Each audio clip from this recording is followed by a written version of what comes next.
Welcome Year 12 families. It is a pleasure to be your daughter's head of year once again as we embark on our final year at MLC together. The girls have matured into wonderful young ladies from when I first took over in Year 9, and this was never more evident at the Year 12 ball a few weeks ago. With the current environment ever-changing and evolving, the Year 12s have once again impressed the college with their ability to adapt to the challenges thrown at their way. This was evident at the recent swimming carnival as they adapted and moulded to the deconstruction format. I'm thoroughly looking forward to all the wonderful accomplishments they will achieve this year as they embody the 2022 college theme of empowering women and empowered women and support through strength to shine. This year, there will be a number of staff who are likely to really support our Year 12s in their final year. We have the Director of Teaching and Learning, Mr. Chris Kelly. We have the Director of Academic Operations, Ms. Vanessa Smith, Head of Academics, Dr. Rachel Clifton Sims, and Head of Inclusive Learning and Pathways, Melanie Lee. And of course, they always have Dr. Marie Perry and Ms. Dunn. Not to mention the following mentors who have been with some of the girls for the last 4 years. In Athens, we are ably supported by Miss Lana Hinton and Miss Dell Lussick. In Corinth, the girls are really lucky to have Mrs. Sam England and Mr. Paul Birch. Olympia are at the helm with Mrs. Hani Khan and Mr. David Ford. Rome have, again, Mrs. Madame Chamont and Mr. Patrick Guggersberg. Sparta have Mrs. Beverly Brader and Miss Romilly Grayson, and Troy have Miss Natasha Hoffmeyer and Miss Liz Mayhew. As always, communication is sort of two-pronged. If it's pastoral care, we really encourage the girls to go to their mentors, and then it will be followed through to the head of year. However, if it's an academic concern, we encourage yourself and the girls to go directly to their class teacher, and then that will go to the head of department. This year at MLC, we've changed the wellbeing format slightly in term 1. This is so that the girls can be involved in some practical, physical well-being sessions as opposed to learning all about the theory behind them. Now, well-being at MLC is to embody a buoyant culture to help girls and young women to have the skills to put themselves in good positions to make decisions and also to be in a positive relationships, for example.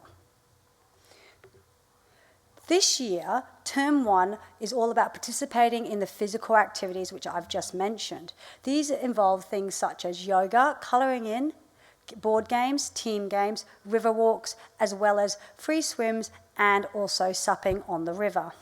In Term 2, the girls will be taking part in Keeping Safe, which is all about decision making and making sure the girls are able to make decisions under pressure, but also to keep themselves and others safe.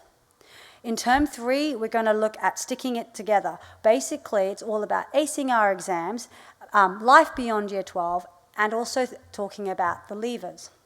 And in Term 4, obviously the girls will finish towards the end of Week 2, and it will all be about the celebrations and making it through Year 12.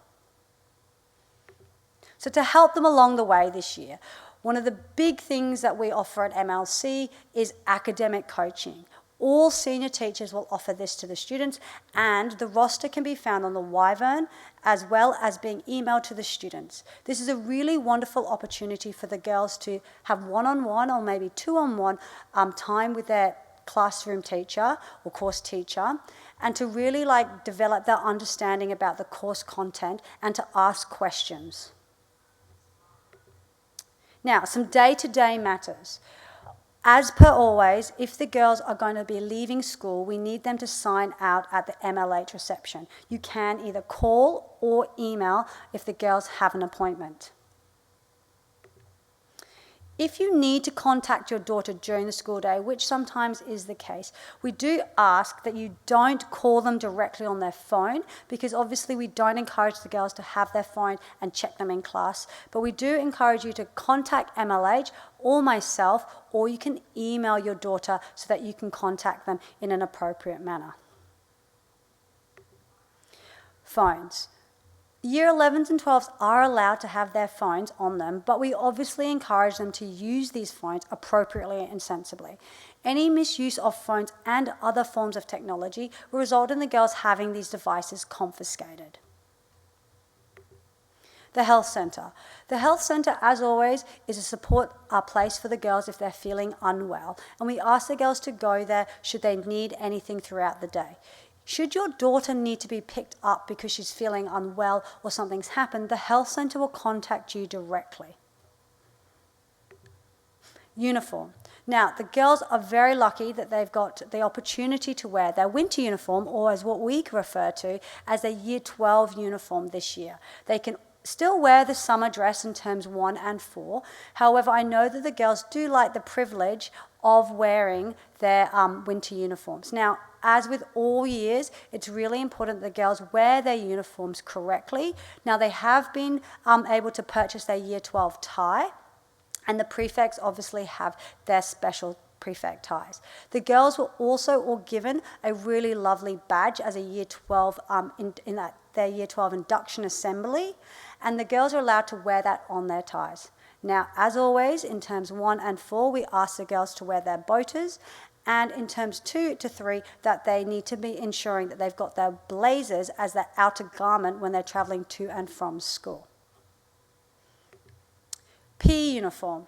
Just like our winter and summer uniforms, this is really important that the girls wear them correctly. Now, this year the girls will wear them for recreation and house acts, and also any IGSA sport that they might be participating in. We really ask the girls to wear the uniform at the appropriate times, and also to wear the appropriate uniform. So house shirts during house time and PE shirts during their PE time. Now, just like with other uniform, if the girls choose to wear their incorrect uniform, they will receive uniform infringements. Now, Year 12 events. As already mentioned, we are in an ever-changing, ever-evolving landscape, and MLC endeavours to ensure that you are always kept up to date with all information. Please make sure that you check the Wyvern and also the community emails that get sent out to parents for all up-to-date information. I'm working very closely with Vanessa Smith and Rosemary Dunn to make sure that all correspondence ensures that the Year 12s have a wonderful and most enjoyable final year. However, we are obviously under the restrictions and guidelines of the West Australian Health Government, so we do have to ensure we adhere to all guidelines set. Thank you for listening, and as always, if you have any questions, please do not hesitate to contact me. Thank you.